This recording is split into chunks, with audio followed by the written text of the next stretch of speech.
Anda pernah dengar tak kisah seorang Nabi yang ditelan hidup-hidup oleh seekor ikan gergasi? Ya, ini kisah Nabi Yunus, satu kisah yang agung. Tapi, di sebalik cerita penyelamatan yang ajaib ni, ada satu persoalan, satu misteri yang, masih menjadi tanda tanya sampai ke hari ini. Soalannya simple je, tapi bila dipikirkan balik, memang gempak. Adakah makhluk yang telan Nabi Yunus ribuan tahun dulu tu masih hidup sampai sekarang? Cuba bayangkan, seekor makhluk purba menjadi saksi kepada satu mukjizat agung. Mungkin masih berenang-renang di lautan dalam sana. Dan yang paling menarik, idea ni bukan rekaan tau. Ia datang dari petunjuk dalam Al-Quran sendiri. Okey, makhluk ni ada nama khas, ikan nun. Dan legenda pasal dia ni memang luar biasa. Jadi, jom kita bedah siasat sama-sama. Kita akan tengok dari sudut kitab, kita akan sentuh sikit bab sains, kita nak cuba rungkai teka-teki ni. Adakah ikan ni betul-betul abadi? Jadi, dari mana datangnya semua teori ni? Puncanya cuma satu ayat je dalam Al-Quran. Satu ayat yang seolah-olah bagi hint yang ikan ni memang ditakdirkan untuk hidup sampai hari kiamat. Tapi, sabar dulu. Sebelum kita analisis ayat tu, kita kena faham dulu apa yang jadi sebelum tu. Kena tahu cerita penuhnya. Sebab kan, untuk kita faham pasal ikan ni, kita kena faham dulu pasal orang yang ditelannya. Kisah ni sebenarnya tak bermula kat tengah laut. Ia bermula di darat dengan seorang Nabi yang, tengah marah dan frust dengan kaum dia. Okey, ceritanya macam ni. Nabi Yunus dihantar ke sebuah kota bernama Ninawa yang sekarang ni di Iraq. Tugas dia, ajak penduduk sana kembali ke jalan yang benar. Tapi, misinya, boleh kata gagal lah. Dah bertahun-tahun dia berdakwah, tapi orang kat situ degil, masih sembah berhala. Boleh bayangkan tak betapa kecewanya dia? Sampai satu tahap, dia dah tak tahan. Dia bagi amaran terakhir pasal azab Tuhan, lepas tu dia terus belah.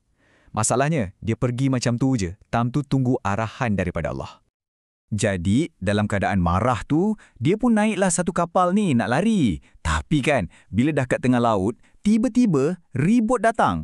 Punyalah dahsyat ribut tu, kapal tu hampir karam. Kelasi kapal ni pula percaya, mesti ada seorang pembawa sial atas kapal. Jadi apa dorang buat? Dorang buat undian. Siapa kena, dia kena campak ke laut. Dan di sinilah takdir memainkan peranan. Nama Nabi Yunus yang naik. Sekali, dua kali, tiga kali berturut-turut. Nama dia juga yang terpilih. Tak boleh nak buat apa dah. Akhirnya, dia dicampak ke dalam laut yang tengah mengamuk tu. Tapi, bila dia dah jatuh ke dalam laut tu, ingat dah habis ke cerita dia? Belum lagi. Itu bukan penamatnya. Sebaliknya, itulah permulaan kepada satu babak yang lagi luar biasa. Tiba-tiba, dari dalam gelap laut tu, muncul sesuatu yang sangat besar.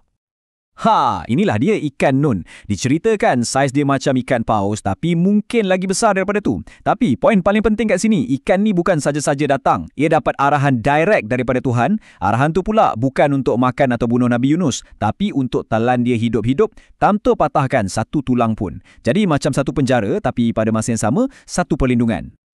Bayangkan sekarang Nabi Yunus ada kat dalam perut ikan. Gelap. Dikatakan ada 3 lapisan kegelapan. Gelap dalam perut ikan, gelapnya malam dan gelapnya dasar lautan. Sunyi sepi. Tiba-tiba, dalam senyap tu, dia mula dengar sesuatu. Bunyi macam zikir. Ya, zikir dan tasbih dari makhluk-makhluk laut lain kat luar sana. Suara-suara inilah yang ketuk hati dia, yang buat dia sedar kesilapan dia. Dan dari situlah, dari tempat paling gelap tu, Nabi Yunus lafazkan doa taubat yang sangat-sangat terkenal ni. Tiada Tuhan melainkan Engkau, Maha Suci Engkau, sesungguhnya aku termasuk dalam kalangan orang-orang yang zalim. Dikatakan doa tu sangat ikhlas, sampai para malaikat kat langit pun boleh dengar. Doa inilah yang mengubah segalanya. Okey, jadi doa tu yang selamatkan dia. Sekarang, kita patah balik kepada persoalan asal kita. Sebab dalam ayat Al-Quran yang cerita pasal penyelamatan ni lah, terselitnya hint pasal ikan nun yang mungkin hidup abadi. Inilah ayat yang jadi perbincangan tu. Maksudnya lebih kurang macam ni.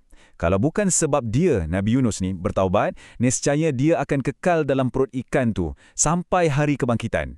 Cuba hadamkan sekejap. Sampai hari kebangkitan. Itu maksudnya sampai kiamat. So, persoalannya, apa maksud ayat ni untuk ikan tu? Kat sinilah ada 2 pendapat utama. Pendapat pertama, dorang faham ayat ni secara direct, secara literal. Maksudnya, ikan tu sendirilah yang akan hidup sampai kiamat. Dan sebab Nabi Yunus dah dilepaskan, ikan tu pun teruskanlah hidupnya. Pendapat kedua pula lebih simbolik. Diorang kata perut ikan tu cuma akan jadi kubur untuk Nabi Yunus sampai kiamat. Ikan tu sendiri, mungkin lepas Nabi Yunus meninggal, ikan tu pun mati macam biasa. Nampak kan? Dua tafsiran yang sangat berbeza. Jadi, kita ada misteri dari kitab suci dengan dua tafsiran berbeza. Sekarang, jom kita tukar gear sikit. Apa kata sains pula? Ya, saya tahu, ini kan cerita mujizat. Tapi saja seronok nak tengok, ada tak apa-apa kaitan dengan apa yang kita tahu pasal alam ni? Okey, cakap terus teranglah. Dari segi sains, nak hidup dalam perut ikan paus memang mustahil. Tak ada chance langsung. Satu, tak ada oksigen. Nak nafas apa? Dua, asid perut dia tu sangat kuat. Boleh hancurkan apa saja dalam masa beberapa jam je. Jadi logik akal memang tak boleh terima. Dan fakta ni sebenarnya lagi menguatkan lagi hujah yang ini memang 100% mujizat. Sesuatu yang luar dari hukum alam biasa. Tapi kan, ada satu benda best yang sains jumpa.